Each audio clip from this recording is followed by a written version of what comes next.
வழக்கமாக செய்கிற ரெசிபிஸ் மாதிரி இல்லாமல் ஏதாவது யூனிக்காக ட்ரை பண்ணணும்னு நினச்சிங்கன்னா இந்த ஆஃப்கானி கபாப் மசாலா ட்ரை பண்ணி பாருங்கள். மறக்காமல் இந்த வீடியோவை சேவ் பண்ணி ஃப்ரெண்ட்ஸ் அண்ட் ஃபேமிலிக்கு ஷேர் பண்ணி மறக்காமல் சேனலை சப்ஸ்கிரைப் பண்ணுங்கள். வாங்க இதை எப்படி செய்கிறதுன்னு பார்க்கலாம்.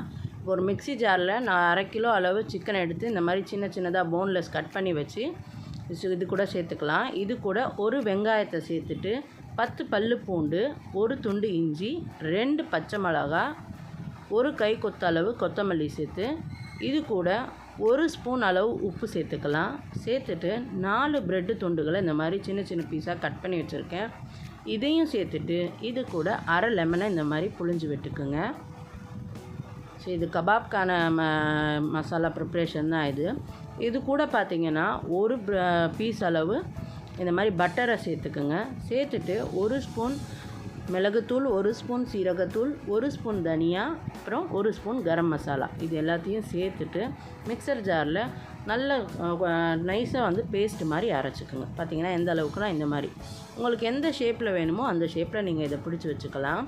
பிடிச்சி வச்சுட்டு ஒரு பேனை நல்லா ஹீட் பண்ணி அதில் பொரிக்க தேவையான அளவு எண்ணெய் விட்டுட்டு எண்ணெய் நல்லா சூடானதும் நம்ம எடுத்து வச்சுருக்கிற இந்த கபாபை இது கூட நம்ம சேர்த்துக்க போகிறோம்.